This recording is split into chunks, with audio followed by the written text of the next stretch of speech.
Good morning, friends. Good morning, friends. I just had a call with a returnee who has been here 3 years and she just retired. I probably won't share too much for the sake of privacy. Sometimes we talk about privileged stuff, but I want to share with you some things.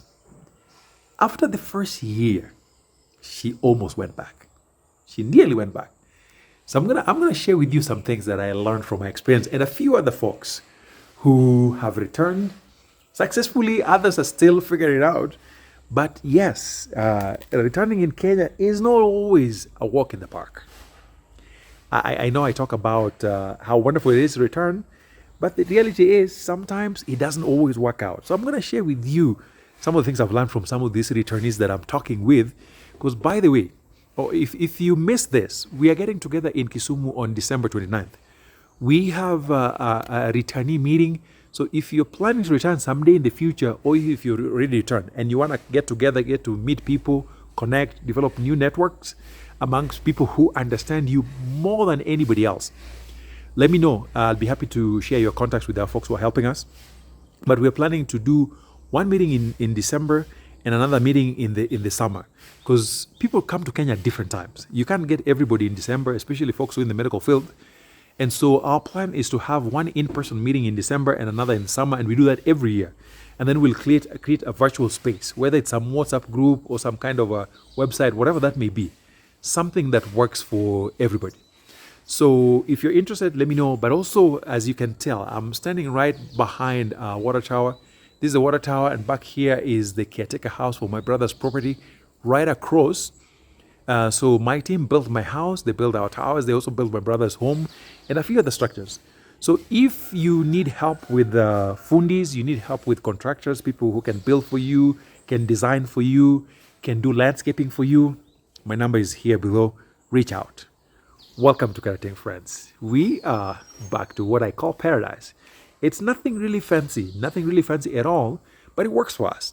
Like I said, you don't have to build a big house. You don't have to have something massive. Even though a lot of future returnees are building really big homes, you don't have to build something massive.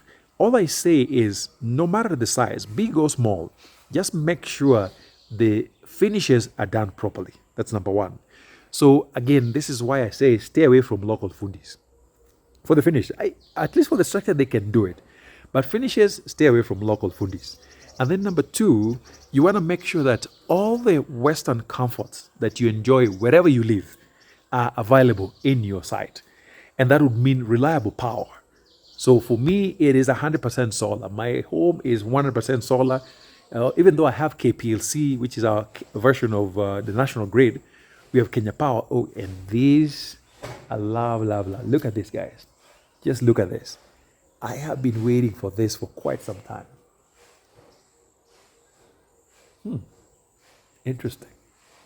I absolutely love this. And these are just some things that my mother just planted randomly here and there, and then they're all blooming.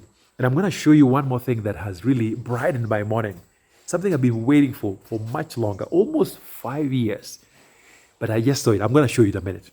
So anyway, as I was saying, I was talking to a friend who has returned. She's in her third year. And she said a few things that I've heard multiple times. That for those who choose to return at some point permanently, your first year is probably going to be the most difficult, especially if you're not like me who goes back and forth a lot. Your first year is going to be challenging. In fact, more often than not, you are going to be tempted to return. You come back and you don't like it so much so you want to go back. Year one is going to be challenging. So one of two things can happen. At that point, you can decide to go back. I've seen people who do that.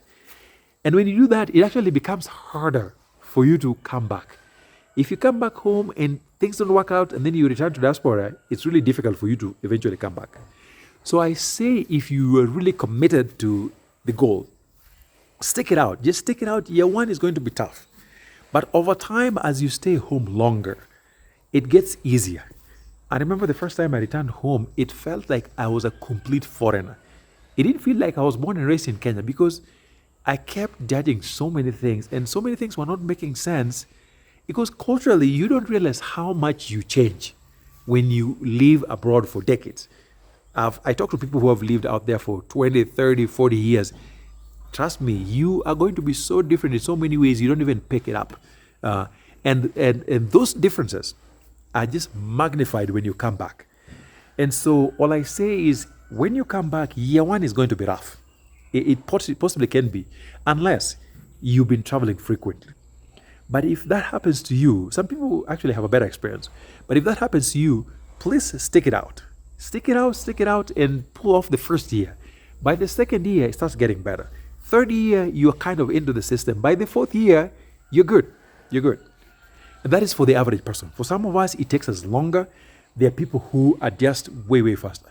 So here's what excites me that I want to share with you. This mango tree is something that I planted, and it is grafted mango tree. I've been waiting for this for a long time, and there's actually life in here. I don't know if you can see. Let me see if I can switch the camera. I want to show you. Okay, now you look at this. For those of you who have trees, you know what this means. It is already blooming. That means for the first time, we are going to have our grafted mangoes producing mango right behind my house. You can only imagine. That's actually by my bedroom window. So right over there, we've got rose plants. There's flowers down there. Then we have a rose plant, and then we have a bamboo tree here, and then you have a mango here, which we will be enjoying. Maybe not so much for me. Oh, and I see there's actually a nest in here. Oh, let me see if I can show you. There's actually a nest in here. And these are some of the things that we love about the village. If you watch my previous video about plants, I said, think about the different varieties of plants you're going to put there and why you're planting them. Some of these things we plant for food, which is great. I have all kinds of fruit trees, maybe different, almost 15 different varieties. And then there are plants that I put in place for shade and for privacy. Like this tree behind here between the gazebo. Let me see if I can show you. Yeah, between the gazebo and the water tower. That tree has some really good shade. So down here we can always just spread some keka and just hang out in the afternoon, just chit-chatting, talking, and just listening to people and just enjoying the best of what the village has. And then, of course, you want to plant things that look good. That's where flowers and ornamental trees come in. So just be purposeful as you do your landscaping. You don't have to hire somebody to do this. Some people are really good on their own. You can do like mine. I just did on my own. There are some that I did with a landscaper. So depending on your expertise, just be purposeful. So anyway, talking to my friend, back again to my friend. She had a very hard time year one. Year two got better. Year three, now she's getting in there. So as you transition, as you survive the first couple of years, be very patient. Also, keep in mind that people will look at you differently depending on how you respond. So always find ways to, I don't know how to describe it, but there are some things that require emotional intelligence when you're connected with folks. Because otherwise, people will think of you as a snob. And there's some things you'd say that you didn't mean to be offensive, but will come off as offensive. So always be mindful of things like that. So year one, year two will be rough, but as you stay longer, it actually gets better. And this is part of the reason why we also are creating a space where current and future returnees can connect. But at the same time, I don't want to see a scenario where all we have is an exclusive group of returnees. One of my subscribers actually said, hey, what about remainees? Of course, 90% of my life I spend around quote-unquote remainees because I want to integrate. And that's why I'm not really hard on the idea of building an exclusive neighborhood where it's all folks who've lived in diaspora. I want us to integrate as opposed to coming in here and creating an exclusive zone where it's us. So anyway, folks, as I say, those who are planning on return, make it easy on yourself. Be patient. It works out. You just have to be patient, give it some time. And if you're able to travel more often, do so. But if you can't, as I say, when you travel for the first time, take it easy. Year one, year two might be rough, but I promise you, it gets better. Well, that's all I have for you for this morning, and I will see you in the next video. Thank you.